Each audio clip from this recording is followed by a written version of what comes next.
Red Hawk Nation. Today is Wednesday, January 12th, and I'm Kirthi Gummadi with today's daily update brought to you by Wingspan TV. Frisco ISD students and staff now have access to an exclusive COVID-19 testing location. Joining us now from the new testing site is WTV's Karina Grahoskaya. Karina, what's it like out there? Thanks, Kirthi. The new testing site opened yesterday in the northwest parking lot of Herkendall Stadium and is operated by Nomi Health. This new location is for district employees and students only, and proof of being affiliated with the district is required, so the children or spouses of Frisco ISD employees will not be allowed to be tested at this location, nor will the guardians of the Frisco ISD students or any siblings who are not enrolled in a Frisco ISD school. This site is a separate operation from the Nomi Health testing location near Toyota Stadium, which remains open to the public, as well as family members of staff. The new testing site will open daily for staff from 6 a.m. to 3 p.m. and from 8 a.m. to 3 p.m. for students. For teachers such as Colin Cantor, having a testing site dedicated to Frisco ISD employees and staff is a good option. Yeah, I think it's a great idea because, as we've seen throughout the community, there's a lot of long lines to get a test, and so offering this exclusively to staff and students, where there's clearly a need to have people aware of their, whether they have COVID or not, I think it's a great idea. Pre-registration is required and a staff ID is required at check-in in order for staff members to be tested. The testing is free regardless of a person's insurance. One last thing to know, the site may close unexpectedly without notice due to a worker shortage, low testing supply, or bad weather. Reporting for WTV, I'm Karina Grahoskaya. Thanks, Karina. To register for one of these COVID-19 tests, go to friscoisd.org/departments/COVID-19/testing and look for the pre-registration link. Switching gears, the sound of the bell ringing through the halls has been lost in some classrooms. WTV's Lauren Pratt has the details. School administrators have put in work orders, but in the meantime, some teachers are having to keep class time themselves.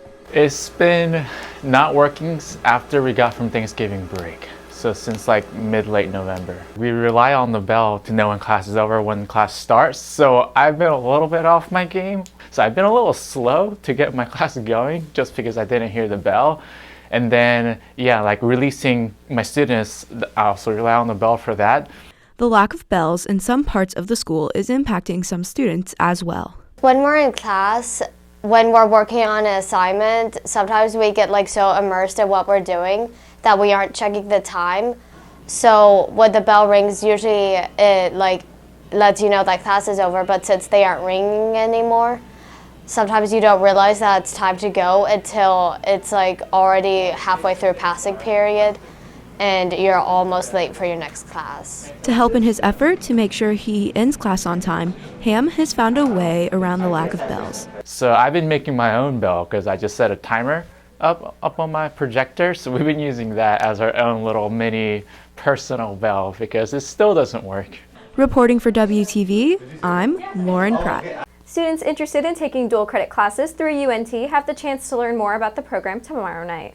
WTV's Kylie Pilgrim has the details. The University of North Texas and Frisco ISD have joined up to offer students the chance to take dual credit classes through the UNT Now program. Tomorrow night from 6 to 7 p.m., students and their family can join a webinar that provides information on the program. UNT Now is a 2-year project-based learning experience that begins in a student's junior year. Of the 2 years, graduates will earn 42 semester credits hours for college. The program application deadline is January 31st. For more information or to RSVP, go to friscoisd.org.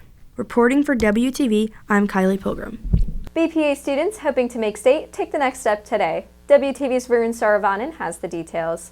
Since the start of the school year, students in the BPA club on campus have been waiting for their chance to compete and make it to the state conference. Although business attire is not necessary this year, many BPA students will be competing after school today from 4:30 to 6 p.m.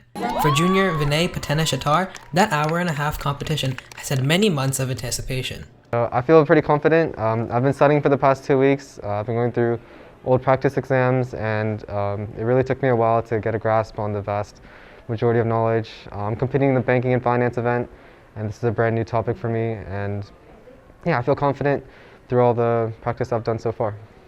The Regional Leadership Conference finalists will move on to the state competition in Fort Worth from March 2nd to 5th. Reporting for WTV, I'm Varun Saravanan. On this week's edition of Esports, WTV's Zane Romani brings you a preview of the new season.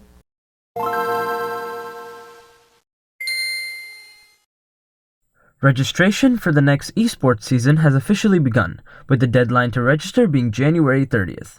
The preseason will then start on January 31st, with all the games streaming on twitch.tv/LHS Esports. For more information, visit highschoolesportsleague.com. Reporting for WTV, this is Zane Rahmani.